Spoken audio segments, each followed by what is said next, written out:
नमस्कार दोस्तों, आप सभी का स्वागत है हमारे चैनल ज्योग्राफी बाय डॉक्टर प्रेम में। आज आप सभी के लिए एक नए अध्याय लेकर के आए हैं जो कि टीजीटी, पीजीटी, नेट जेआरएफ तथा आगामी प्रतियोगी परीक्षाओं के लिए महत्वपूर्ण प्रश्न साबित हो सकते हैं। इसमें संसाधन या उसका वर्गीकरण पाठ्यक्रम के अंतर्गत निम्नलिखित प्रश्न विभिन्न प्रतियोगी परीक्षाओं में आए हुए हैं, जो इस तरह से हैं। इनका वर्गीकरण और इनका संसाधन, उसका वर्गीकरण पाठ्यक्रम के अंतर्गत है। टॉपिक के अनुसार हम देखते हैं इसको कैसे कैसे प्रश्न आए हैं, तो इसका व्याख्या सहित उत्तर भी दिया गया है। आप इन प्रश्नों का सही उत्तर देने का प्रयास करें। प्रश्न नंबर 1 है, उपलब्धता के आधार पर निम्नलिखित में से कौन सा संसाधनों का वर्गीकरण सही है। तो आप जानते हैं कि उपलब्धता के आधार पर प्राकृतिक संसाधनों को बांटने का प्रयास किया गया था, जिसे जिमरमैन ने किया है। इसका उत्तर दिया है ए नंबर, सर्वसुलभ, सामान्य सुलभ और दुर्लभ है। बी में दिया है अप्रयुक्त, श्रव्य, संभाव्य, गुप्त, शाश्वत, संवर्धनीय, असंवर्धनीय, अप्रयोजनीय, संभाव्य और दुर्लभ। तो इसमें सबसे सही उत्तर ये हो जाता है सर्वसुलभ, सामान्य सुलभ और दुर्लभ। इसकी व्याख्या दिया गया है, उपलब्धि और वितरण के अनुसार जिमरमैन ने प्राकृतिक संसाधनों को 4 वर्गों में विभाजित किया है। पहला सर्वसुलभ, दूसरा सामान्य सुलभ, तीसरा विरल या दुर्लभ और चतुर्था है जो है अनन्य संसाधन है। तो पदार्थों की उपयोगिता तथा संभाव्यता के अनुसार 4 को विभाजित किया गया है। ये है अप्रयुक्त, प्रयोजनीय, संभाव्य एवं गुप्त संसाधन। चलते हैं अगले प्रश्न की तरफ से। दूसरा प्रश्न है, मनुष्य का ज्ञान ही सबसे बड़ा संसाधन। यह कथन किसका है? तो यह कथन जो है जिमरमैन और मिचेल का दिया गया है। डी उत्तर इसका सही है। मानव समाज के विभिन्न उद्देश्यों एवं आवश्यकताओं को ध्यान में रखते हुए कठिनाइयों के निवारण करने वाले या निवारण में योगदान देने वाले आश्रय और स्रोत के संसाधनों की संज्ञा देते हैं। जिमरमैन एवं मिचेल ने लिखा है कि मनुष्य का ज्ञान ही सबसे बड़ा संसाधन है। यानी कि कोई भी चीज़, कोई भी वस्तु तभी संसाधन बन सकती है जब मनुष्य का समाधान कर सके, मानव की किसी भी समस्या का समाधान करे, उसे ही हम संसाधन कहते हैं। प्रश्न नंबर 3 दिया गया है, निम्नलिखित में से किसने जिमरमैन द्वारा प्रस्तुत संसाधन वर्गीकरण सम्मिलित नहीं किया जाता है? तो इसमें देखिए, ए है अप्रयुक्त, बी है प्रयोजनीय, सी है संभाव्य और डी है अपरिवर्तनीय। तो इसमें डी नहीं किया गया है। जैसा आपके आप जानते हैं, जिमरमैन ने प्रयोगों के आधार पर संसाधनों को 4 वर्गों में वर्गीकृत किया गया है। अप्रयुक्त संसाधन, अनुपयोगी अथवा प्रयोजनीय संसाधन, संभाव्य संसाधन एवं गुप्त संसाधन। अतः अपरिवर्तनीय इस वर्गीकरण में सम्मिलित नहीं किया जाता है। हम अगले प्रश्न पर चलते हैं। प्रश्न नंबर 4 है, आर्थिक भूगोल किस विषय की शाखा है? मानव भूगोल की, भौतिक भूगोल की, नगरीय भूगोल की, राजनीतिक भूगोल। तो चारों में से ये है मानव भूगोल की प्रमुख शाखा है। इसका व्याख्या देख लेते हैं। आर्थिक भूगोल मानव भूगोल की सशक्तम शाखा है। जन सामान्य के अधिकांश कार्य अर्थ प्रेरित होते हैं। आर्थिक भूगोल विश्व के विभिन्न क्षेत्रों में आर्थिक तंत्र जैसे कृषि, पशुचारण, खनन उद्योग, सेवाएं एवं उनके विभिन्न अनुपातिक श्रमिक आर्थिक विकास एवं प्रक्रिया विकास पर महत्वपूर्ण भूमिका निभाते हैं। संसाधन का विकास निम्न से किस प्रकार पर निर्भर करता है? इसमें 4 दिया गया विकल्प, मानव की बुद्धिमत्ता पर, मानव की संस्कृति पर, मानव की वैज्ञानिक और तकनीकी ज्ञान पर। तो इसका सही उत्तर डी हो जाता है। उपयुक्त सभी हैं, क्योंकि इसकी परिव्याख्या इस प्रकार है, संसाधनों का विकास मानव की बुद्धिमत्ता, मानव संस्कृति, मानव के वैज्ञानिक तकनीकी ज्ञान पर निर्भर करता है। मानव निर्मित संसाधनों से तात्पर्य मानव द्वारा उत्पादित उन पदार्थों से है जो अपनी ज़रूरतों को पूरा करने के क्रम में उत्पादित करते हैं। 6वां प्रश्न दिया गया है एक को कथन ए और दूसरे को कारण आर दिया गया है। नीचे दिए गए कोटों में सही उत्तर चयन कीजिए। ये है संरक्षण का अर्थ प्राकृतिक संसाधनों की सुरक्षा एवं अनुपयोग है। कारण इसका दिया है संरक्षण संसाधनों की मनुष्य के लिए सर्वाधिक संभव लंबी समय अवधि के लिए निरंतर आपूर्ति को सुनिश्चित करता है। तो इसका उत्तर ये गलत है परंतु आर सही है। इसका सही उत्तर दिया गया है, इसका उत्तर बी सही हो जाता है। अगले प्रश्न पर हम लोग आ जाते हैं। अगला प्रश्न देखते हैं कौन से हैं। इसमें व्याख्या है संसाधन संरक्षण का अर्थ संसाधन का अनुपयोग नहीं, संरक्षण का अर्थ सदैव संसाधनों के अभिष्ट प्रयोग से अर्थात उसका उचित प्रयोग किया जाए। संरक्षण का अर्थ संसाधनों के अधिकाधिक समय तक अधिकाधिक मनुष्यों की अनुकूल पूर्ति हेतु अभिष्ट प्रयोग होता है। इसके अंतर्गत संसाधनों का विकास, संसाधनों का दुरुपयोग रोकना, अधिकतम कल्याण के लिए संसाधनों का प्रयोग, प्रतिस्थापन एवं उच्चतम तकनीक का विकास सम्मिलित होता है। संसाधन संरक्षण से क्या तात्पर्य इसमें देखें, संसाधन का अनुपयोग नॉन यूज़, फिर भी है संसाधनों के उपयोग में कृपणता, संसाधनों का विवेकपूर्ण प्रयोग, आवश्यकता हेतु किसी संसाधन को पृथक करने से वंचित रखना। तो इसका संसाधन विवेकपूर्ण उपयोग है। इसका संसाधन संरक्षण से आशय क्या हुआ, संसाधन का विवेकपूर्ण प्रयोग मानव सभ्यता के विकास हेतु संसाधनों की पर्याप्त उपलब्धता अनिवार्य है, किंतु विकास एक निरंतर प्रक्रिया है। अतः यह आवश्यक है कि संसाधनों की उपलब्धता निरंतर बनी रहे, परंतु पृथ्वी पर उपलब्ध संसाधन सीमित हैं। अतः यह आवश्यक है कि संसाधनों का उपयोग विवेकपूर्ण ढंग से हो। इसी संबंधित अन्य महत्वपूर्ण तथ्य हैं। संसाधन संरक्षण के संदर्भ में ही धारणीय विकास, सतत विकास या निर्वहनीय विकास की अवधारणा प्रचलित हुई। इसका तात्पर्य विकास के उस अनुकूलतम स्तर से है जो पर्यावरण की क्षति पहुँचाए बिना संसाधनों के अनुकूलतम प्रयोग को प्राप्त होता है। अगला प्रश्न है संसाधन संरक्षण के लिए क्या आवश्यक है। आवश्यक है मानव एवं संसाधनों के मध्य संतुलन स्थापित करना, संसाधन का विवेकपूर्ण प्रयोग, संसाधनों का विकास करना, उपयुक्त सभी। तो इसका उत्तर सही हो जाता है, उपयुक्त सभी है। संसाधन संरक्षण के लिए उपयुक्त सभी उपाय आवश्यक है, क्योंकि संसाधन संरक्षण से तात्पर्य संसाधनों का अधिकतम उपयोग, अधिकतम मनुष्यों की अनुकूलतम आवश्यकताओं की पूर्ति हेतु अनुकूलतम उपयोग से है। संसाधन संरक्षण का सिद्धांत किसी देश काल में विद्यमान प्राकृतिक संसाधन आधार और जनसंख्या के मध्य संतुलन का प्रतिपादन करता है। इसके अलावा नए वैकल्पिक संसाधनों को विकसित कर भी परंपरागत संसाधनों का संरक्षित किया जा सकता है। फिर नए प्रश्न पर आते हैं। 9वां प्रश्न है संसाधन संरक्षण के संदर्भ में निम्नलिखित में से कौन सा कथन सत्य नहीं है अर्थात गलत है। पहला है नंबर 1, संसाधन संरक्षण वर्तमान पीढ़ी का भावी पीढ़ी के लिए त्याग है। ये तो सही बात है। संसाधन संरक्षण वर्तमान पीढ़ी का भावी पीढ़ी के लिए त्याग है। संरक्षण का अर्थ पृथ्वी तथा उसके संसाधनों का बुद्धिमत्तापूर्ण प्रयोग है, उपयोग है। सी है मिट्टी व जल दीर्घकाल या परिवर्तनीय संसाधन है, तो उनके संरक्षण के उपाय की आवश्यकता नहीं है। तो ये गलत है। उनके मिट्टी तथा जल का संरक्षण की आवश्यकता है।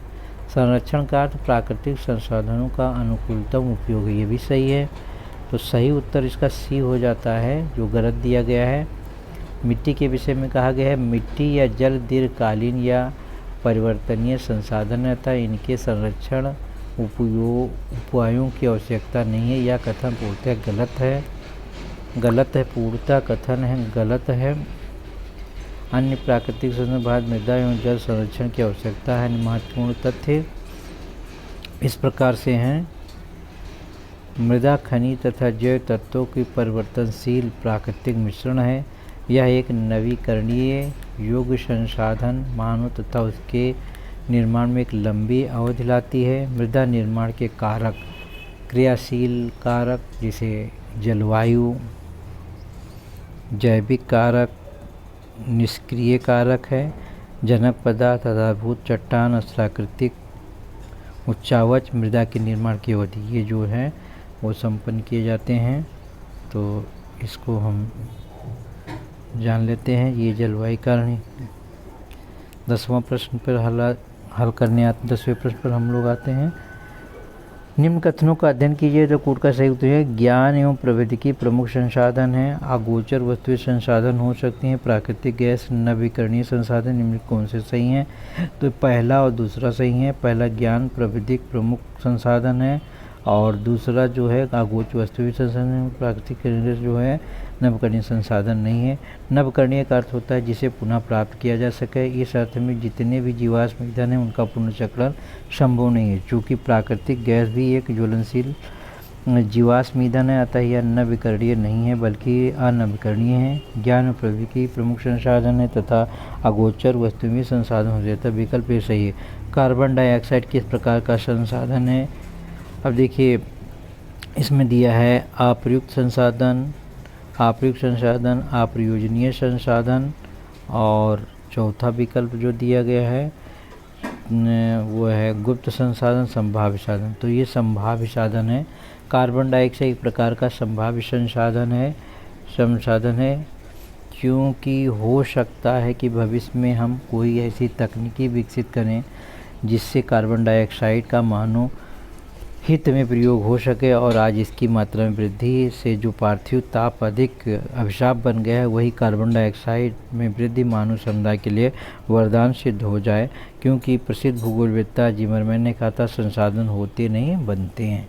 संसाधन होते नहीं बनते, ये किसका कथन है? तो हम जानते हैं जिमरमैन का है। अगले प्रश्न पर आते हैं। संसाधन के प्रकार और उदाहरण है नवीकरणीय संसाधन, अनवीकरणीय संसाधन, पुनर्चक्रीय संसाधन, एकल संसाधन। इसमें दिया है उदाहरण है शीशा, मिट्टी, क्रायोलाइट, थोरियम। तो आप देखिए कि जो है एकल संसाधन जो है क्रायोलाइट है। तो हम एकल संसाधन क्रायोलाइट ये डी का 3 हो जाएगा। नवीकरणीय संसाधन जो है नवीकरणीय संसाधन मिट्टी है और अनवीकरणीय संसाधन थोरियम है। पुनर्चक्रीय शीशा है। तो इस तरह से उसका उत्तर ए हो जाता है। इसका उत्तर सही है। अगले प्रश्न पर आते हैं। निम्नलिखित में कौन सा एकल संसाधन है? तो क्रायोलाइट एकल संसाधन है। ध्रुवीय क्षेत्र तथा उष्णकटिबंधीय मरुस्थल क्षेत्र कैसे हैं? ये तो अल्प बी नंबर है। संसाधनों के अल्प विकास प्रदेश के अंदर आते हैं। ध्रुवीय क्षेत्र और मरुस्थलीय क्षेत्र संसाधनों के अल्प विकसित प्रदेश के अंदर आते हैं। ध्रुवीय क्षेत्रों में जहाँ अधिकांश भाग हिमों से आच्छादित मरुस्थलीय अनुर्वर बालू मिलते हैं। निम्न में से नवीकरणीय संसाधन कौन करने हैं? नवीकरणीय संसाधन जो होते हैं वन हैं वे संसाधन जिन्हें दीर्घकाल तक प्रयोजनीय रखा जा सकता है तथा जो परिवर्तनीय हो, जिनके गुण वृद्धि की जा सकती है, नवीकरणीय संसाधन कहलाते हैं। इसके अंतर्गत वन उत्पादन, भूमि, धरातलीय जल संसाधन, मछली, जंगली जीव आदि आते होते हैं। 17वां नंबर है सूची 1 और सूची 2 को मिलाकर कूट का सही चयन करना है। संसाधन कोट है, पदार्थ है सर्वसुलभ सामान्य, सर्वसुलभ ऑक्सीजन है। सामान्य सुलभ सामान्य सुलभ जो होती हैं वो मिट्टी होते हैं। बिरल जो है सोना है और की एकल जो है क्रायोलाइट है। तो इसका उत्तर ये सही हो जाता है। इसका उत्तर सही उत्तर इसका ये है। यहाँ इसका व्याख्या भी दिया गया है। व्याख्या देख लेते हैं हम लोग। व्याख्या में यही चीज़ें बताया गया है कौन कैसे कैसे है। किसी लायक भूमि निम्न से किस संसाधन की कूट में आती है? तो ये सामान्य होता है। आप जानते हैं सामान्य सुलभ है मिट्टी। निम्नलिखित कौन सा सागरीय, निम्नलिखित में एक प्रश्न है आपका इधर निम्नलिखित में कौन सा एक सागरीय संसाधन नहीं है? पेट्रोलियम, प्राकृतिक गैस, मोनाजाइट, अभ्रक। तो अभ्रक ये डी उत्तर सही है। सागरीय संसाधन है पेट्रोलियम, प्राकृतिक गैस, तेल के तली खनिज और मोनाजाइट महाद्वीप में तटों के स्रोतों निकाले जाते हैं। भारत में मोनाजाइट विस्तृत भंडार है जो केरल तट के पास प्लेसर डिपॉजिट के रूप में है।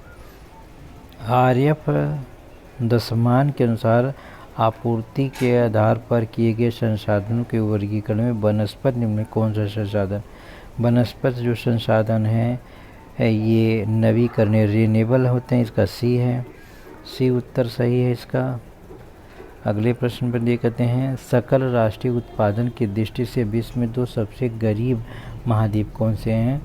तो इसका उत्तर जो है सकल घरेलू उत्पाद की दृष्टि से विश्व के 2 गरीब महाद्वीप अफ्रीका तथा अंटार्कटिका हैं।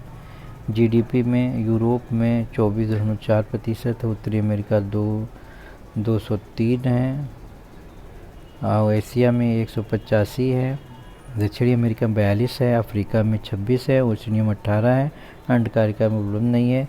विश्व संकेतक के अनुसार 2019 के विभिन्न क्षेत्रों में पीपीपी जीएनआई प्रति व्यक्ति हेक्टेयर है। उत्तरी अमेरिका में उच्च है, फिर है मध्य यूरोप एशिया में दिया गया है। तो इस तरह से देखिए किस तरह से दिया गया है। निम्नलिखित में कौन सा प्राथमिक क्रियाओं के अंतर्गत नहीं आता है? प्राथमिक क्रियाएं में वानिकी, चराई, वित्तीय सेवाएं, बागवानी दिया गया है, तो इसमें वित्तीय सेवाएं नहीं आती हैं। वित्तीय सेवाएं तृतीय क्रियाकलाप के अंतर्गत हैं, न कि प्राथमिक क्रियाओं के अंतर्गत सम्मिलित किए जाते हैं। अगला प्रश्न इस प्रकार से है, शिक्षण कार्य क्या है? शिक्षण कार्य जो होता है हमारा, आप जानते हैं शिक्षण कार्य जो होता है तृतीय क्रियाकलाप है। शिक्षण कार्य तृतीय क्रिया विधिगण है, जबकि प्राथमिक विधियों में कृषि, मत्स्य पालन से संबंधित रोजगार, द्वितीय के निर्माण में विनिर्माण क्रियाएं सम्मिलित होती है। चतुर्थ गति में हाईटेक सेवाएं उद्योग को सम्मिलित किया जाए जो कि अनुसंधान से संबंधित हैं। अगला प्रश्न है, ग्रामीण अधिवास में किस प्रकार के व्यवसाय की प्रधानता रहती है? तो ये प्राथमिक व्यवसाय की रहती है। ग्रामीण अधिवास में प्राथमिक गतिविधियों के व्यवसाय की प्रधानता होती है। प्राथमिक गतिविधियों के अंदर कृषि तथा मत्स्यिकी जैसे प्राकृतिक संसाधनों पर आधारित व्यवसाय शामिल होते हैं। व्यवसाय के हिसाब से रोजगार के सामान्यतः 3 श्रेणियों में बांटा गया है, प्राथमिक, द्वितीयक और तृतीयक। द्वितीयक तथा तृतीयक गतिविधियां क्रमशः विनिर्माण तथा सेवा क्षेत्र के व्यवसाय आधारित उद्योग को इंगित किया जाता है। वर्ष 1980 में इस वर्गीकरण में चतुर्थक गतिविधि जिसे हाईटेक सेवा उद्योग सम्मिलित को भी जोड़ दिया गया है। निम्नलिखित में कौन सा ह्रासोन्मुख प्रदेशों के पिछड़ेपन का कारण नहीं है? जिसे उत्पादन इकाइयों का बंद होना, पूंजी विस्थापन, श्रम शक्ति का प्रवास, धनात्मक गुणक प्रभाव। तो बी नहीं है। धनात्मक गुणक प्रभाव ह्रासोन्मुख प्रदेशों के पिछड़ेपन का कारण नहीं है। वहीं उत्पादक इकाइयों का बंद होना, पूंजी विस्थापन एवं श्रम शक्ति का प्रयास ह्रासोन्मुख प्रदेशों के पिछड़ेपन का प्रमुख कारण है। मुख्य शिकार वाले जानवर कौन से हैं? जिसे मछली, समुद्री शेर, रेनडियर और व्हेल को सम्मिलित करते हैं हम।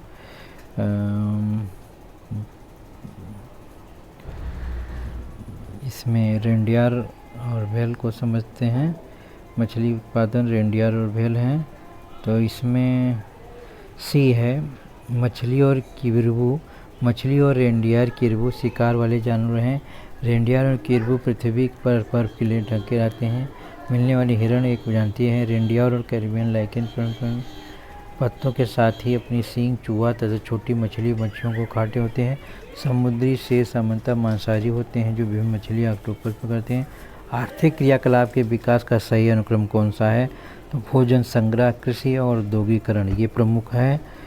दिए गए विकल्प में आर्थिक क्रियाकलापों के विकास का सही क्रम है भोजन संग्रह, कृषि, औद्योगिकरण, प्रारंभिक मानव शिकार, आखेट जीवन व्यतीत करना तथा इस प्रकार से जब वह भोजन संग्रह के रूप में था उसके पश्चात तो उसने कृषि करते हुए स्थायी जीवन व्यतीत करना प्रारंभ किया। तत्पश्चात औद्योगिकरण की प्रक्रिया प्रारंभ हुई।